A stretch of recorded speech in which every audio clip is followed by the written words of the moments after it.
Hello, and thank you very much for choosing to listen to this review by me, Paul Carolan, of Martin Scorsese's 1983 film, The King of Comedy, which stars Robert De Niro and Jerry Lewis. Now, I know it's not particularly topical to be talking about a film that's 30 years old, but, I'm not a professional critic, so I'll leave it to them to see Fast and Furious 6 and Scary Movie 5 and all that other nonsense, and I'm just going to talk about films that I've seen recently, really enjoyed, and would highly recommend. Just a pre-warning, there are going to be a couple of plot spoilers throughout the review. I'm going to give you a quick overview of the plot, but in particular I'm going to be talking about the ending. Now I will warn you before we get there, just in case you want to tune out, but this film's got an ending that's very much open to interpretation. A lot of people have written a lot of different versions of the way they've read the ending, sort of critics and fans, so I thought I'd throw my 2 pennies within as well. The film was released in 1983 and it's categorised as a black comedy, but it depends how you read it, because I think it plays out more of a drama than a black comedy, despite its title obviously. It centres around the character Rupert Pupkin, who's played by Robert De Niro, and Rupert's an aspiring stand-up comedian. He's also completely fanatical and obsessed with celebrities and celebrity culture. He's an autograph hunter and he's often seen, hanging around stage doors and offices where celebrities are, just trying to get near them and trying to get into the culture. That's his, lifelong goal. He's in particular obsessed with a late-night chat show host called Jerry Langford, who's played by Jerry Lewis, who's sort of playing a twisted version of himself. In reality, he's an American television personality and, always all over the American media, and often finds himself in situations similar to the ones that Jerry in the film does.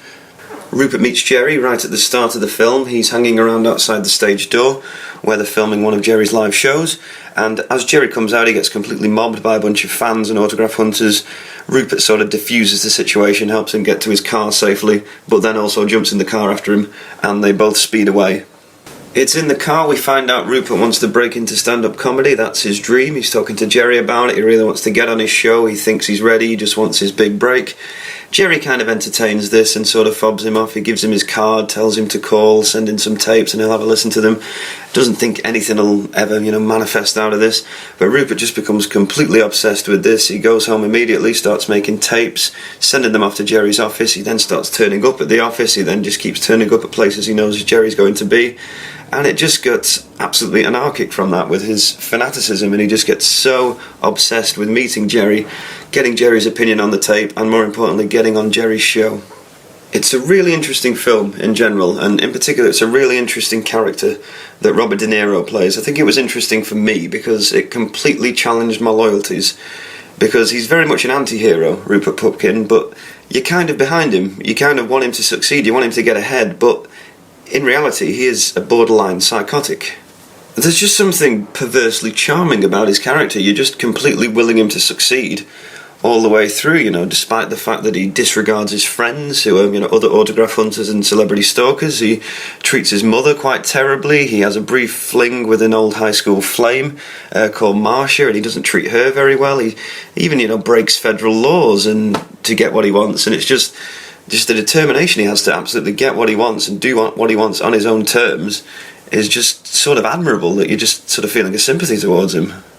That may be, just a credit to Robert De Niro's acting talents, that you're just so behind him and you just love seeing him on screen. You're just completely with him all the way. But in particular in this film, the fact that it's described as a black comedy, I think, is quite strange, because it is really, really too weird to be a comedy. It's not funny. It's really, despite the title, it's really quite harsh, particularly regarding Robert De Niro's character, because he's pretty much got a mental illness. It's almost inviting you to laugh at someone who's that delusional and obsessive, which is why I think definitely it plays out more like a drama.